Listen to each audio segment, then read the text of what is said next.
So I'd like to begin today in English by congratulating the new ministers for their roles. It's literally a 1 in a million opportunity. I think they have 40 ministers in total, and there's about 41 million people, so it's literally 1 in a million to be a minister, and a big accomplishment to get to that place. The Conservatives will take our role of holding the government accountable seriously. That doesn't mean we reflexively oppose everything the government does. When it comes, for example, to foreign affairs, if the government does a good job at defending our national interests in negotiations with the U.S., then we will support those efforts. When they're right, we'll stand with them. When they're wrong, we will oppose them. We hope the country succeeds. We want the nation to do well. We ran on the promise of bringing home Canada's promise, a very simple deal that Canada used to provide, which is that anyone who works hard gets a great life in an affordable home on a safe street under our proud flag. And that means boosting the buying power of our workers and seniors by cutting wasteful spending and bureaucracy to bring down taxes and inflation. It means freeing workers and businesses to build more affordable homes and develop resources. It means unleashing investment by cutting and simplifying taxes. It means protecting our streets with stronger laws and borders. Canadians cannot afford more high-spending, high-taxing, over-regulating, out-of-touch Liberal policies that have priced young people out of homes, inflicted crime waves on our communities, driven 2 million people to the food bank, and made life unbearable for too many hard-working and decent people. In his first press conference, Mr. Carney talked a good game about reversing Liberal policies in these areas, but now we have to find out if he was serious. And so far, it's not a promising start. The first disappointment is, unfortunately, his cabinet. He appointed Trudeau's old team and Trudeau's old advisors. Stephen Guilbeault, whose radical green agenda would shut down all future developments in our resource industry, is still the minister responsible for Quebec. Sean Fraser was the immigration minister who caused the immigration crisis, the housing minister who gave us the housing crisis, and now he's the minister responsible for addressing the Liberal crime crisis. It seems like he is the master at failing upward. Chrystia Freeland, who as finance minister hiked capital gains tax and carbon taxes and massively grew our debt to the point where we now spend $1 billion a week on interest, stays in the cabinet. Then there's Gary Anadesangari, the new Minister of Public Safety, who said the actual crimes, the actual issues around bail are quite sound, and they are embedded in, codified in law right now, as in to say that there's nothing wrong with the system. Well, in fact, there's everything wrong, as we see from the growing crime wave on our streets. Then there's François-Philippe Champagne, Trudeau's Minister of Everything, who never really managed to do anything. And he did it very loudly. But nice guy. I'll give him credit, he's a nice guy. But he was the Minister of Industry, during which we had the worst economic growth of any country in the G7.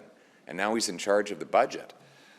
Then there's Joly, LeBlanc, Haidu, Anand. Anand was the president of the Treasury Board, during which time the bureaucracy and the consultant bills blew out of control. In all, 14 Trudeau ministers are now in Carney's cabinet. It's more of the same when Canada needs real change.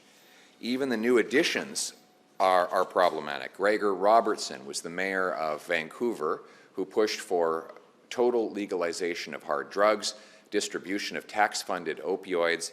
During his time there was a 600% increase in overdoses. Now he's the housing minister. Well, what's his record on housing? Well, he increased housing taxes in Vancouver by 141%. And the result was that housing costs went up by 149%, more than doubling the costs and giving Vancouver, his city, the most expensive housing prices in all of North America. Now, Mr. Carney puts this gentleman in charge of housing.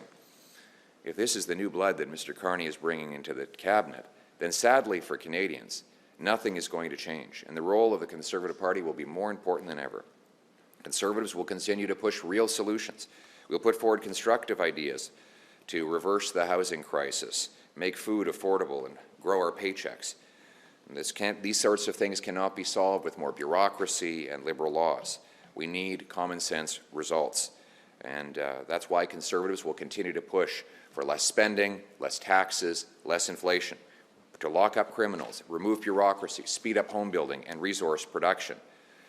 We need to put forward real solutions on crime, for example, to toughen up penalties for repeat violent offenders and end the revolving door of broken bail. We will also demand the government actually impose a real cap on immigration so that we can stop the uncontrolled population growth that has put too much pressure on our housing, job, and healthcare systems. Finally, and most importantly, the only way we get out of this deep economic trouble the Liberals have got us into is by unleashing economic growth. And that means repealing anti-development laws, C-69, the energy cap, the industrial carbon tax, the offshore shipping ban. All of these things need to be reversed so that we can unleash the incredible power of our resources. We need a pro-growth, free enterprise agenda to take us from the worst in the G7 to the best in the G7. We should be the richest country in the world with our resources and our brilliant people, and Conservatives will continue to propose real solutions to make that happen. It's our constitutional duty to hold the government to account, and we will do that. We'll give a voice to all the voiceless, those who have been cast aside, ignored, kicked to the curb, the decent, honorable people whose lives have been turned upside down in the last decade, that feel like they've had, until recently, that they've had no voice.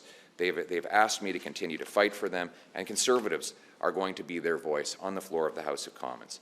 We're proud that we brought together the biggest coalition of Conservatives in history that will all work. We want to make sure that every single person who vested their hopes in us sees us fighting for them every day, even though the final result did not go how we wanted.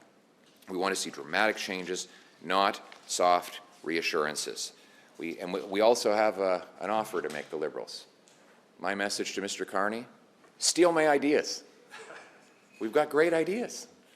And we've been leading the charge on the debate over carbon taxes, inflation, housing prices, crime, drugs, resource development. And I note the Liberals even lifted a few of those ideas and put them in their platform to get re-elected. We want to make sure that they were sincere about that. And we're going to continue to put forward solid ideas to make people's lives better every day. Because our purpose is to bring home the promise of Canada, that everyone who works hard gets a great life, that anyone from anywhere can do anything, where you get a nice, affordable home on a safe street. Every day and in every way, we will fight for our people and our country to put people back in charge of their lives with bigger paychecks, abundant, affordable energy, home ownership, low taxes, safe streets, and a strong military in the country that we know and love, Canada. Thank you. Do you denounce? Can you just repeat your answer again in English about your Sure. tone and if we're going to see that in the House as well? Well, you know, I think it was Lincoln who said, I stand with a man when he stands right, and I stand against him when he stands wrong. So let's see what the government does. The previous government, to be frank, was a disaster. And so we had every reason to oppose basically everything they did. But here we are, a few weeks after the election, where 8 million people vested their hopes in me to deliver for them.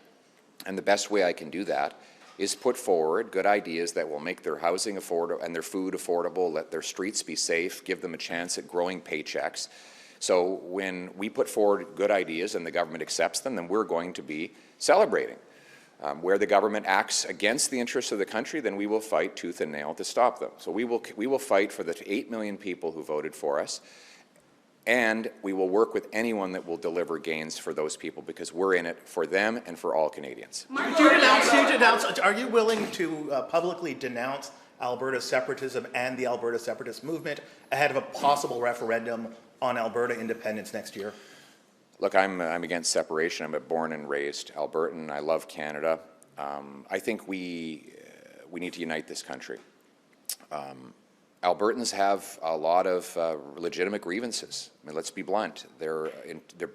Canada's biggest industry, which happens to largely be situated in Alberta, has been under attack for the last decade.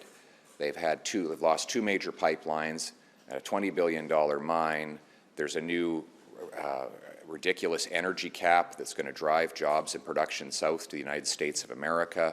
There's an industrial carbon tax that's going to kill the industry.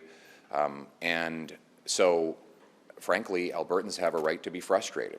And I think the message to the government in Ottawa, the Liberal government, is you can't tell Alberta to just pay up and shut up. Albertans want to be part of a united Canada, but they deserve to be treated with respect, and they deserve to be honored for the immense contribution that they make to this country. And I will be a unifier who works to bring all Albertans to a place where they feel that they are respected and honored in our wonderful country. The government right now is two seats away from a majority government. The NDP has said that they already have some feelers going out from the Liberals to them to poach some of their members of Parliament. Do you have any indication that the Liberals are trying to get any of your MPs to cross the floor? I do not. And what are you doing to stop that? Or is your tone right now more conciliatory to maybe make sure that you don't have any Conservative MPs who might want to go be with the government? No. What message? Canada-US file. On the Canada-US file, we're seeing Melanie Joly moved off Foreign Affairs, David McGuinty moved off Public Safety. What impact do you think this will have with the Canada-US relationship? Is it good or bad? To tell you the truth, I don't know. I don't know. I don't have a line of sight on what they were doing before, those individual ministers, or who has really had lead on the file. But what I would say is that we want to get a deal done to end the tariff insanity, to restore stability, and bring about the greatest friendship, restore the greatest friendship that the world has ever known between two different countries.